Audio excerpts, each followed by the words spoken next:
नमस्कार दोस्तों, आप सबका स्वागत है हमारे चैनल पर। पौराणिक काल में ऐसी कई महिलाएं हुई जो अपने अभूतपूर्व आदर्शों और दृढ़ निश्चय के कारण आज भी प्रासंगिक हैं। माता सीता भी उन्हीं महिलाओं में से एक हैं जो आज भी लोगों की प्रेरणा प्रदान कर रही हैं।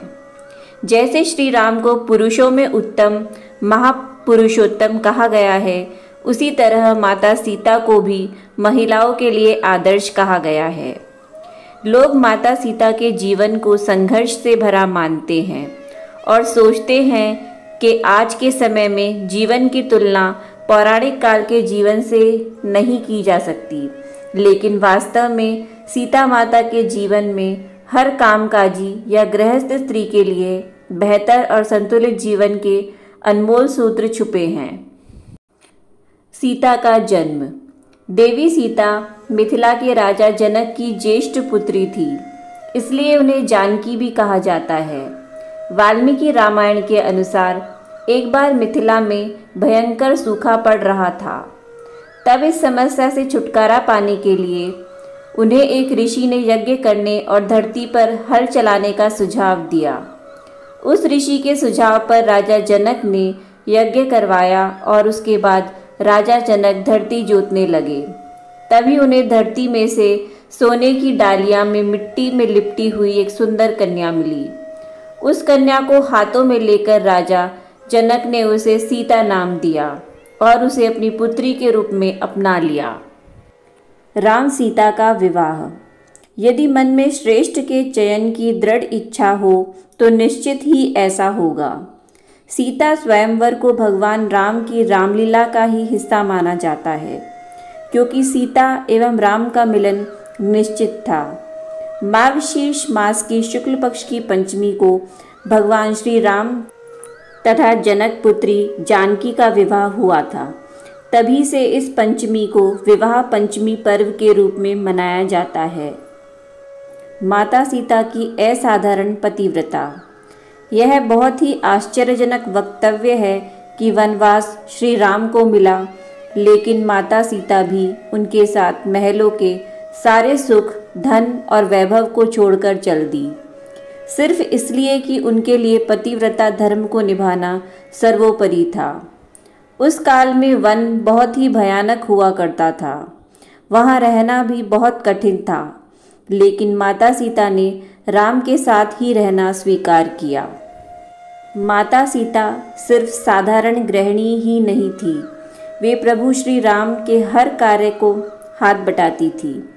इस तरह से वे एक कामकाजी महिला भी थी। श्री राम जहाँ रुकते थे वहाँ वे 3 लोगों के रहने के लिए एक कुटिया बनाते थे, खुद के कपड़े बनाते, जलाने की लकड़ियाँ इकट्ठी करते और खाने के लिए कंदमूल तोड़ते थे। उक्त सभी कार्यों में लक्ष्मण सहित माता सीता उनका साथ देती थी। माता सीता का अपहरण एवं लंका प्रवास।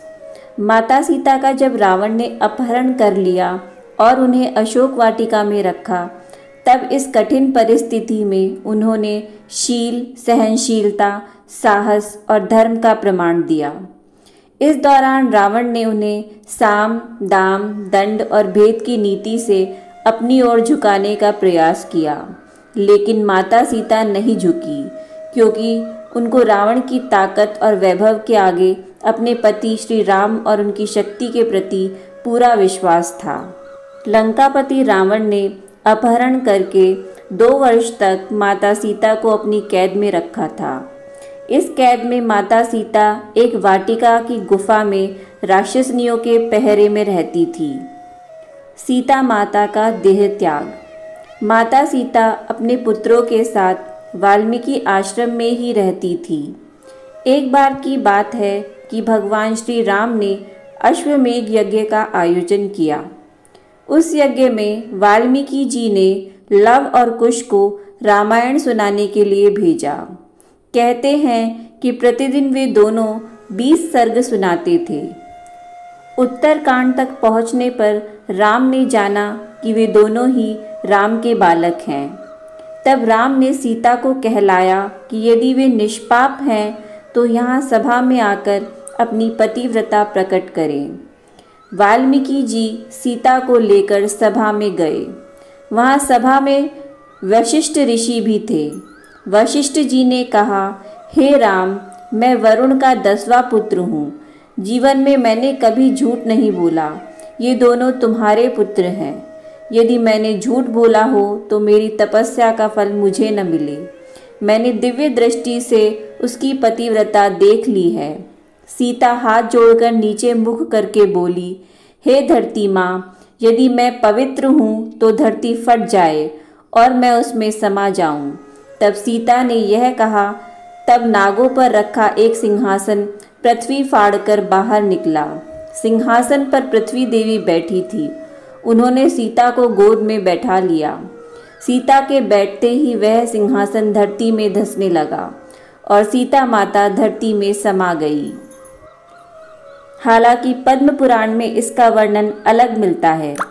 पद्म पुराण की कथा में सीता धरती में नहीं समाई थी, बल्कि उन्होंने श्री राम के साथ रहकर सिंहासन का सुख भोगा था और उन्होंने भी राम के साथ में जल समाधि ले ली थी।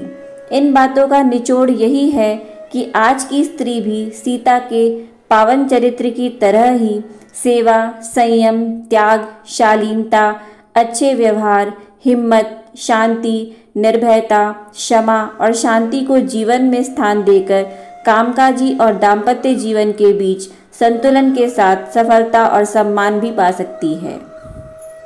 तो दोस्तों, कैसी लगी हमारी ये वीडियो? अगर ये हमारी वीडियो आपको अच्छी लगी हो तो प्लीज़ इस वीडियो को लाइक करें और हमारे चैनल को प्लीज़ सब्सक्राइब करें। धन्यवाद।